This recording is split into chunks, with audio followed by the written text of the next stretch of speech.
بسم اللہ الرحمن الرحیم۔ اللہ کے نام سے شروع جو نہایت مہربان رحم والا۔ پیام لے کے جو آئے صبح مدینے سے، مریض عشق کی لائی دوا مدینے سے۔ نحمده ونصلي ونسلم على رسوله الكريم، أما بعد فأعوذ بالله من الشيطان الرجيم، بسم الله الرحمن الرحيم، فلي الصلاة والسلام عليك يا سيدي يا رسول الله، الصلاة والسلام عليك يا سيدي يا رسول الله، وعلى آلك وأصحابك يا سيدي يا حبيب الله، وعلى آلك وأصحابك يا سيدي يا حبيب الله۔ واجب صد تعظیم سامعین ذی وقار، آج کا جو ہمارا ٹاپک ہے وہ ہے انبیاء کرام مدد فرماتے ہیں۔ انبیاء کرام، بلکہ یوں کہہ لیں کہ اولیاء کرام کو بھی ساتھ شامل کر لیں۔ اولیاء کرام مدد فرماتے ہیں بعد از وصال۔ زندگی میں تو ساری مدد تھوڑی بہت کر دیتے ہیں نا، ٹھیک ہے، جتنی کسی کی توفیق میں ہوتی ہے کوئی کرتا ہے، لیکن وصال کے بعد، وفات کے بعد انبیاء کرام بھی مدد کرتے ہیں، اور ہمارا عقیدہ ہے کہ اولیاء کرام بھی مدد کرتے ہیں۔ یہ بات سمجھ آ گئی آپ کو؟ اب یہ دونوں ٹاپک تقریباً ملتے جلتے ہیں، حیات انبیاء والا یا حیات اولیاء والا اور مدد والا، یہ تقریباً ملتے جلتے ہیں، تو میں ان کو ملا کر ہی چلاؤں گا، آپ اپنے ذہنوں کو حاضر رکھیے۔ حیات انبیاء کا بہت بڑا ثبوت، ایسا ثبوت کہ جو ہر کسی کو یاد بھی رہ سکتا ہے، اور آگے جس کو آپ بتائیں گے وہ بندہ انکار بھی نہیں کر سکتا اگر اس میں کچھ ذرا بھی شرم حیا ہو تو، یا یوں سمجھ لیں کہ اس میں ذرا بھی ایمان موجود ہو تو وہ انکار نہیں کر سکے گا۔ وہ کیا ہے؟ جب آقا کریم علیہ السلام معراج شریف پر گئے تھے تو آپ ایک قبر کے پاس سے گزرے تھے۔ کس کی قبر تھی؟ کس کی قبر تھی؟ حضرت موسیٰ علیہ السلام کی۔ اور وہ قبر میں کیا کر رہے تھے؟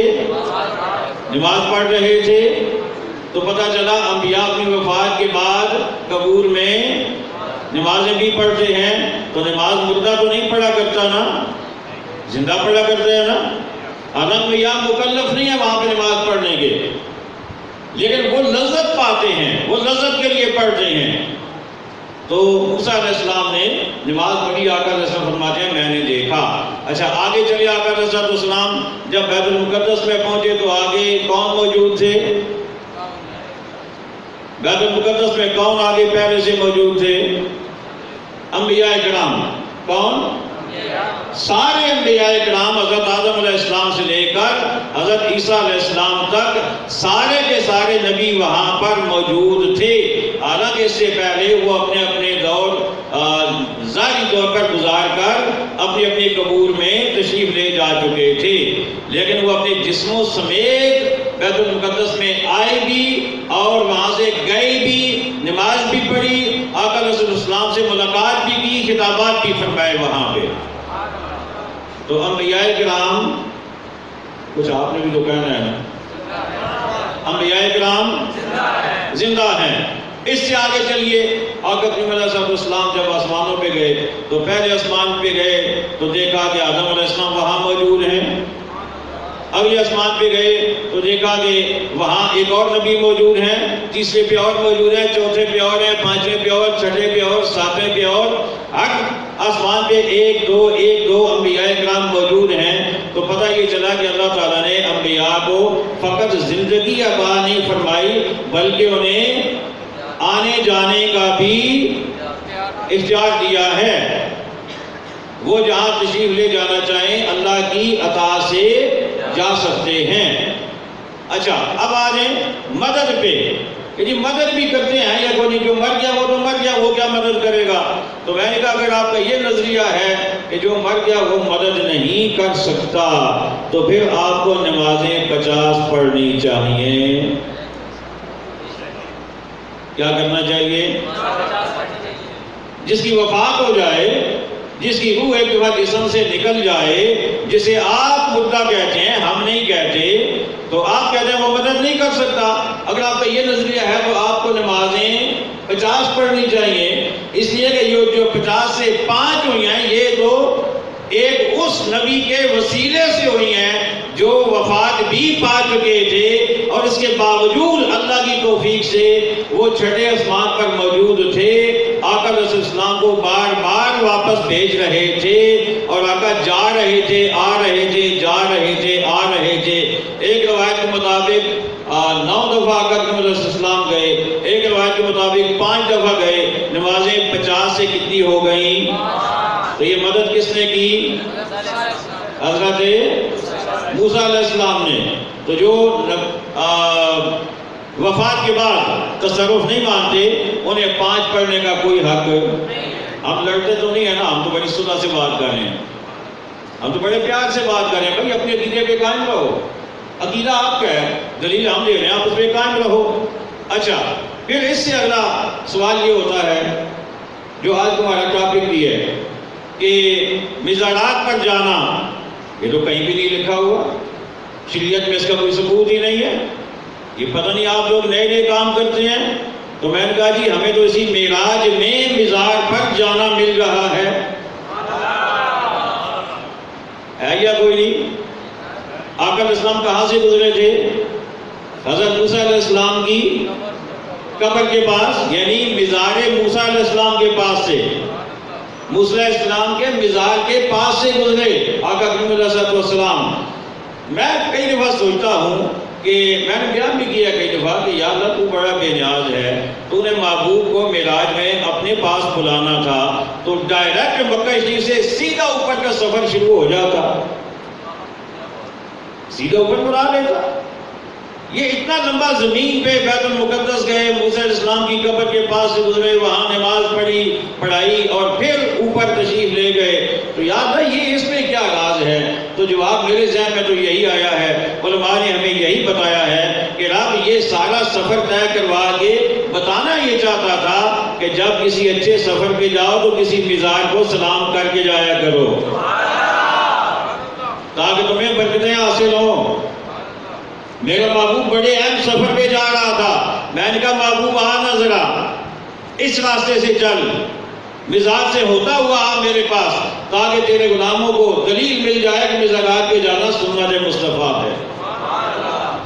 اچھا، پھر لوگ یہ بھی کہتے ہیں پتہ نہیں مزار والے کس حال میں ہیں، تم ویسے ہی ان کو سلام کرتے ہو، جا کے ان سے جا کے دعائیں کرتے ہو اور ان کے وسیلے پیش کرتے ہو، وہ پتہ نہیں کس حال میں ہیں۔ میں نے کہا ہمیں تو آقا علیہ السلام نے حال بھی بتا دیا، آقا نے بولیے تو صحیح نا، حال بھی بتا دیا۔ آقا فرما رہے ہیں وہ زندہ ہیں، وہ کھڑے ہیں، وہ نماز پڑھ رہے ہیں، آقا نے حال بتا دیا۔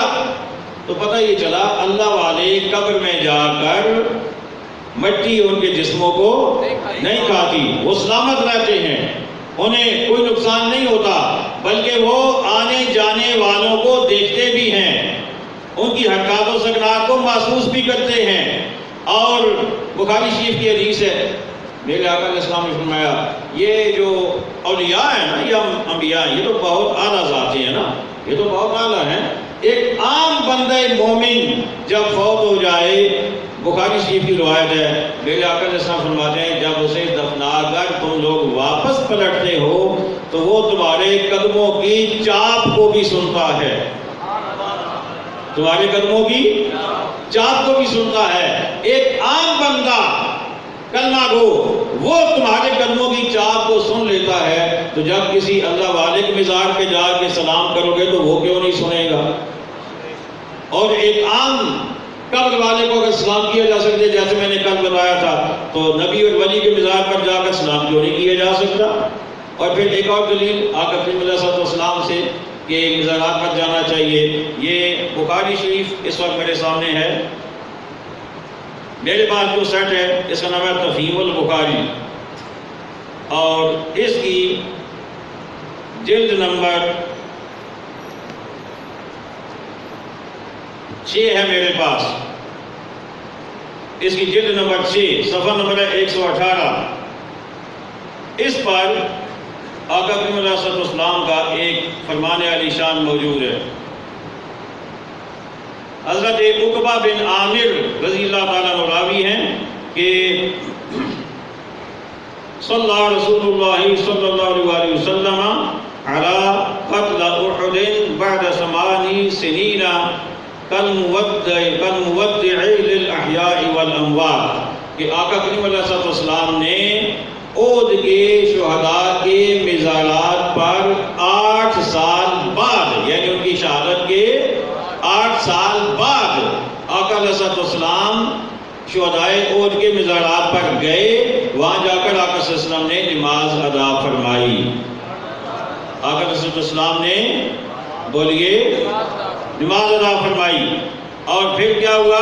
اچھا، یہ جو نماز ادا فرمائی ہے یہ کیوں ادا فرمائی ہے؟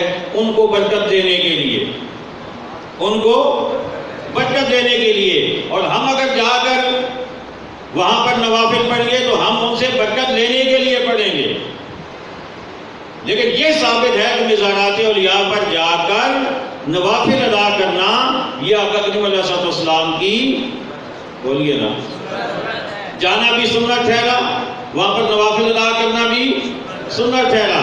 تو آقا علیہ السلام نے وہاں پر جا کر نماز ادا فرمائی۔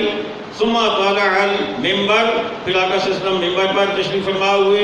فقال انی بین ایدیکم فرط، فرمایا کہ میں تمہارا پیش رو ہوں گا، میں آگے جا کر تمہاری مدد کروں گا۔ وَأَنَا عَلَيْكُمْ شَهِيدٌ، اور میں تم پر گواہ ہوں گا۔ وَإِنَّ مَوْعِدَكُمُ الْحَوْض، فرمایا کہ میرا اور تمہارے ملنے کا جو مقام ہے وہ حوض کوثر ہے، حوض کوثر پر ہم مل جائیں گے۔ آقا کس سے فرما رہے تھے؟ شہدائے احد کو، جو 8 سال پہلے شہید ہو چکے تھے۔ آقا ان سے گفتگو فرما رہے ہیں، ان سے کلام فرما رہے ہیں آقا صلی اللہ علیہ وسلم، اور جو سامنے غلام تھے ان سے بھی کلام ہو رہا ہے اور ہم سے بھی کلام ہو رہا ہے۔ آقا فرماتے ہیں میرے غلاموں، جتنے بھی میرے غلام ہو، میں قیامت کے دن تمہاری مدد کروں گا، اور میرا تمہارا ملنے کا مقام حوض کوثر ہے۔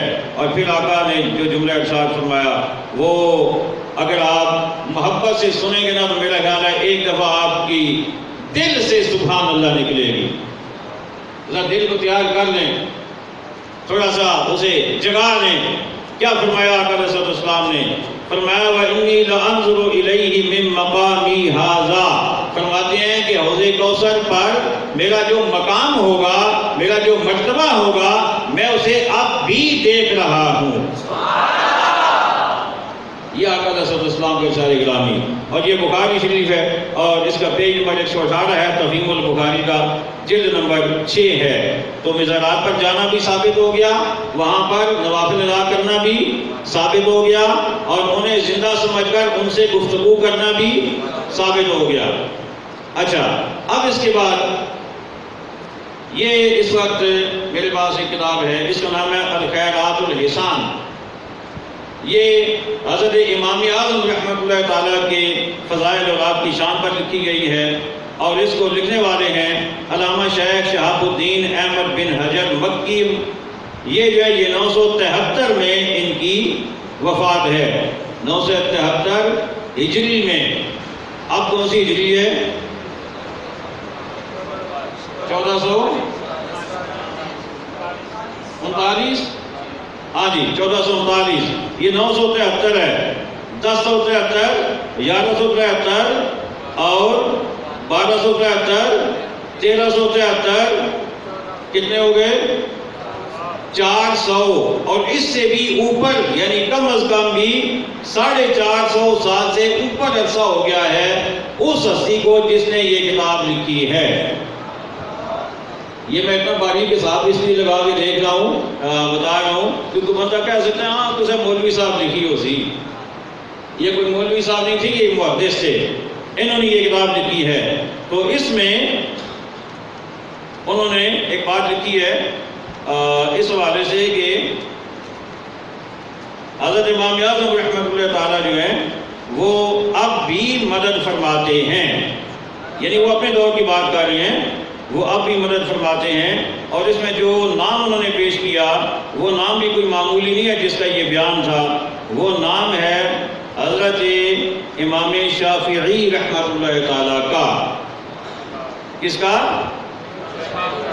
امام شافعی رحمۃ اللہ تعالیٰ. وہ فرماتے ہیں کہ میں امام اعظم ابو حنیفہ سے برکت لیتا ہوں، ان کی قبر مبارک کی زیارت کرتا ہوں.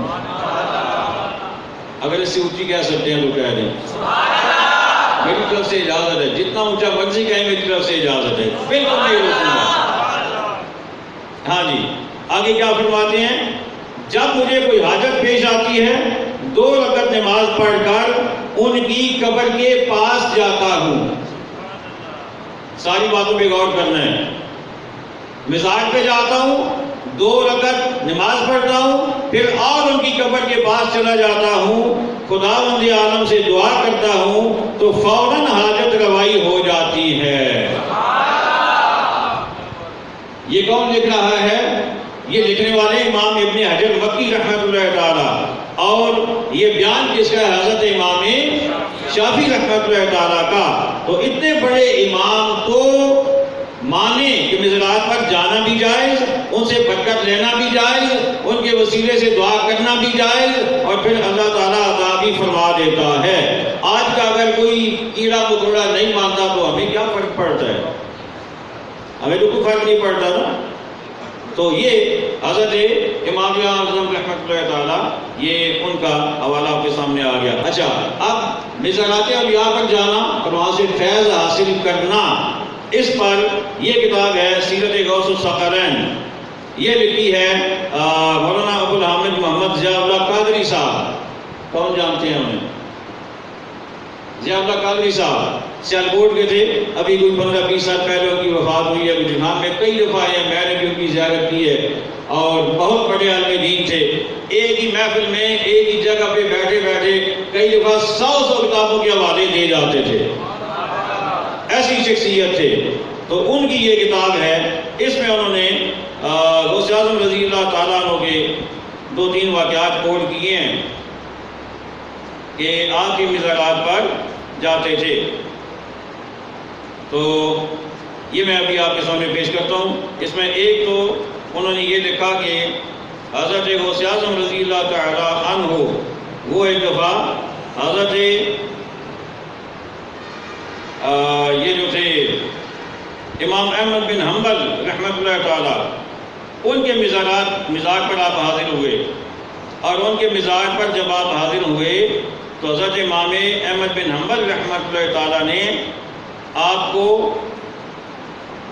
ہاں جی، یہ کیا لکھتے ہیں کہ علی بن حیجی رحمۃ اللہ تعالیٰ یہ راوی ہیں، کہتے ہیں کہ ایک مرتبہ میں اور شیخ بقا بن بطو علیہ الرحمہ حضرت غوث پاک کے ساتھ حضرت امام احمد بن حنبل رحمۃ اللہ تعالیٰ کے مزار بلندوار پر حاضر ہوئے.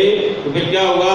فشہدتہ خرج من قبرہ، میں نے خود دیکھا کہ حضرت امام احمد بن حنبل اپنی قبر مبارک سے نکلے.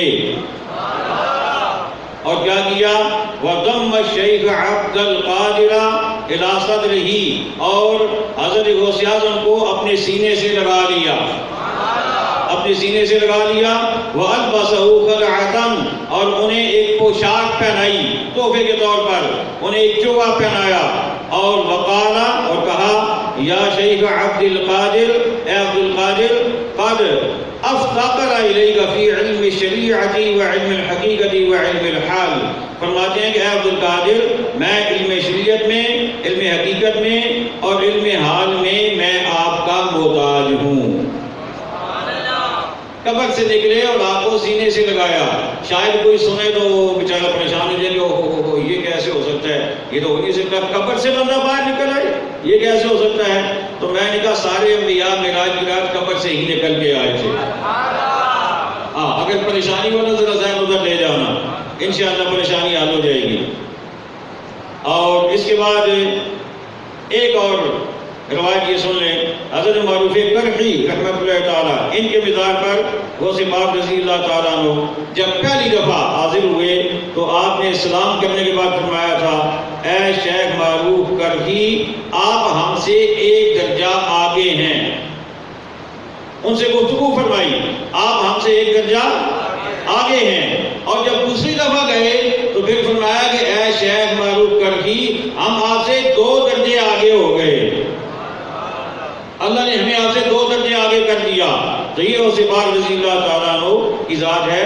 مزارات پر جانا بھی، مزارات والوں کا زندہ ہونا بھی، فیض عطا فرمانا بھی، یہ سارا ثابت ہے۔